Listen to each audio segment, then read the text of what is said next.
was clamped earlier in the play. I mean, look at that. Like, what can she do there? She literally can do nothing. The Indiana Fever recently underwent the most manipulated game ever. Furthermore, you can't. This time, just the referees are to blame. This period, the poorest coaching is also a factor. Catastrophe. Was an embarrassing performance. How do you lose at home to the Dallas Wings? You lose at home to the Dallas Wings that lost to the gum on the bottom of the shoe, Chicago Sky 3 times? They lost to the Sky 3 times. You lose to the Dallas Wings? Man, stop it, man. Stephanie White is a joke. The Fever defeated anyone 80. Furthermore, it wasn't only about one shot being missed. The game for the Fever was lost to probably the weakest team, the Dallas Wings. I just watched one of the biggest puke fest I've ever seen in my entire life. This was a jam-packed game with blatantly discriminatory practices from the references, the height of physicality, and the worst occasions you have ever officiated or observed. Here's the twist, though. It wasn't only the referees.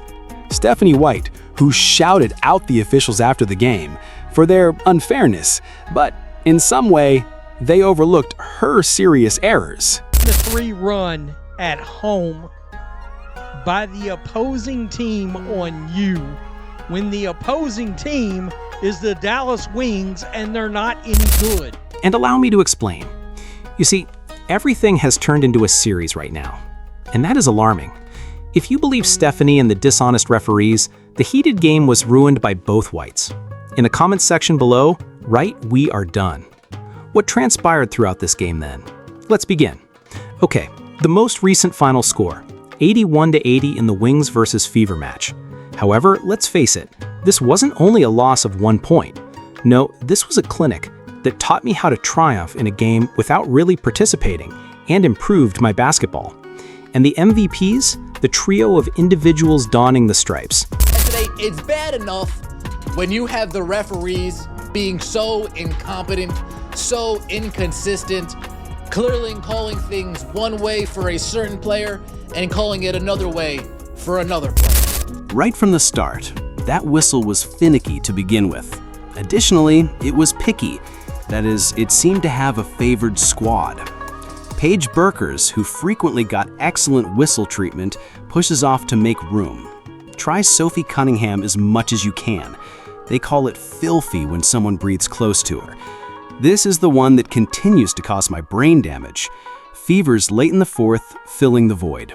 Swarms into it. The momentum is shifting. Burkers pushes out with her arm to generate separation. That is a foul that is offensive in all of the world's basketball rulebooks. However, it seems that it was the one the referees were utilizing that evening. Rather, Cunningham receives a call. It's a swing gift to possession and impetus, finished for Dallas.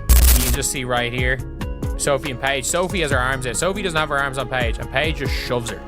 Paige just shoves her, and it's called a foul on Sophie. But then this is, in my opinion, one of the most egregious calls I've ever seen in basketball. These differences led to players' obvious annoyance and the coaches. Caitlin Clark was observed giving a clap, pointing at a referee following the match, while Stephanie White, the head coach, publicly criticized the inconsistent officiating. Critics and admirers claim that the momentum of the Fever was halted by calls and contributed significantly to their close loss of 81-80. Indiana fought back to the 17th century. Down had a phenomenal 19-3 run and still fell short by 1 point. Additionally, when you view it again, it becomes clear. Why? Each time the Fever began, the game was paused as it was heating up. Because this court was uneven. It was slanted. Can you guess which direction it is? Yes, directly to the bench of the Wings. However, if you believe that the referees were the one issue on August 12th, I believe once more. There was another problem with the Fever. Additionally, she was directly on the sidelines. Stephanie White, indeed. I think she deserves to be a WNBA coach. I think she's a terrible decision maker. She's terrible. She's a negative basketball coach. She deserves to play in the WNBA, in my opinion. Coach, She's a bad choice, in my opinion. She's negative and she's awful. Coach for basketball. Let's begin with the conclusion. The Fever is reduced by 1. Along with Natasha Howard, she captures a rebound, and the timer is ticking. You anticipate that your coach will instantly invoke a timeout, establish a fantastic play, and provide the squad with a genuine attempt to win. Rather, we keep waiting till 17 seconds are remaining. What are you even drawing at that point? Yep, a miracle? Since that's all you have had time for. We don't call a timeout at the first case, we don't call a timeout at the second instance, and we don't call a timeout the third time. Instead, we wait until the last possible second to call a timeout. The player comes next, turns. The spark has been Lexi Hall. This season, hardly noticed the court. However, gamers who haven't been frustrated with the lineup as of yet are receiving lengthy minutes. Less space as a result of weak defense, and a group that appears as though they had just met in the locker room before tip-off. And the modifications, or absence of them, the Wings were combative. The officiation was everywhere all night. The location and the strategy of the Fever were essentially unchanged from the beginning to the end. In the latter quarter, when there was a sense of urgency overall, the offense seemed sluggish and foreseeable. Even the earlier timeouts were not timed correctly in the game. Dallas would gain momentum and go on a run, swinging in their direction, and rather than White, let it play while halting the bleeding. Out. When the timeout finally arrived, the damage was already done. Let's be now, to be quite honest, this isn't the first time they observed the White system stumble when the stars aren't hurt or clicking.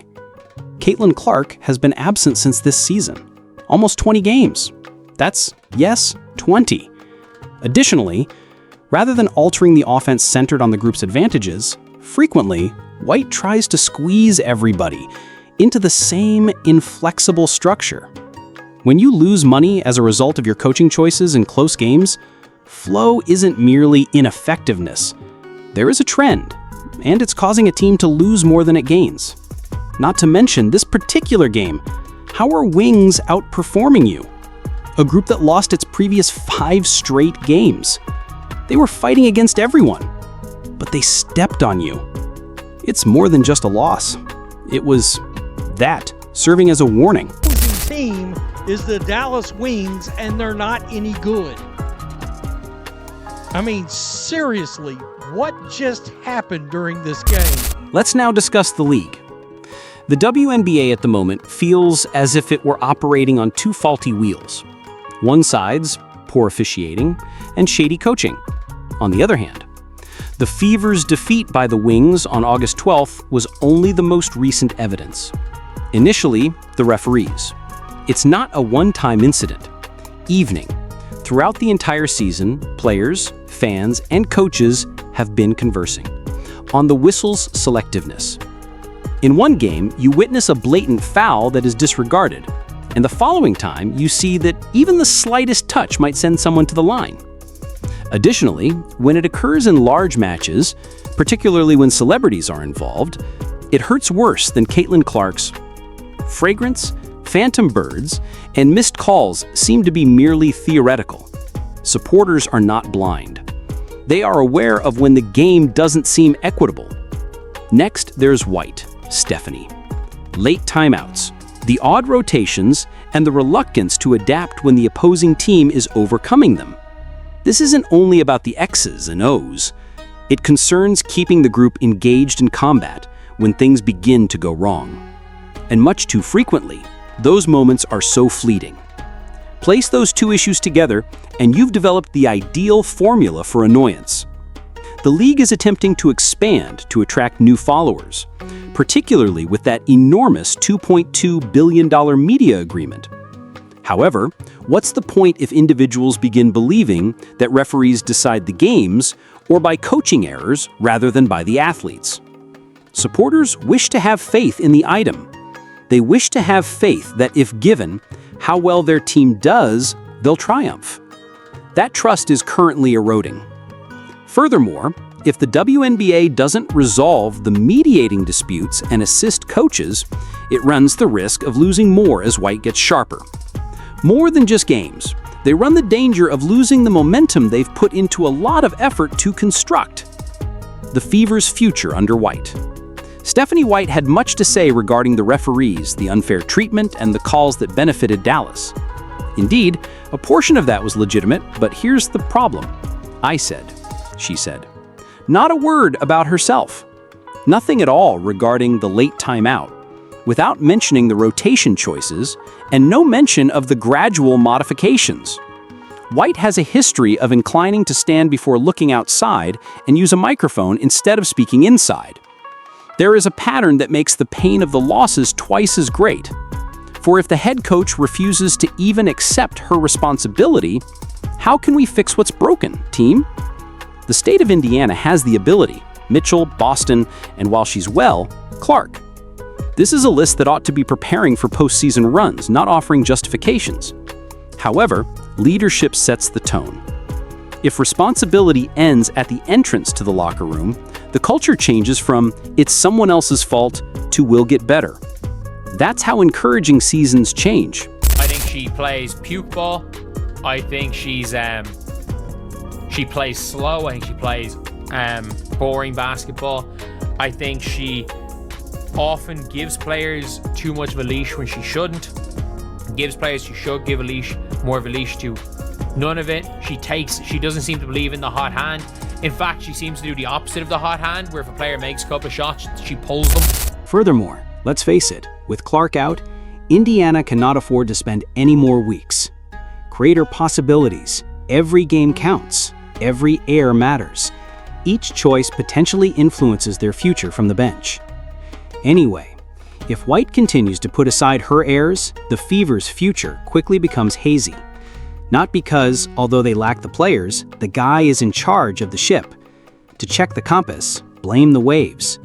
Additionally, if this keeps up, Indiana will either have to deal with the repercussions or switch the coach. Thus, this current Fever and the game against Wings cleared up a lot of inquiries. The referee's double was revealed. Norms. It displayed Stephen White's inefficiencies, and it exposed the deeper issues inside the group. The WNBA must now decide how to resolve these problems, or the chance of losing the status that has been achieved. Therefore, difficult. What are your thoughts? Additionally, don't forget to subscribe so that you don't miss any WNBA updates.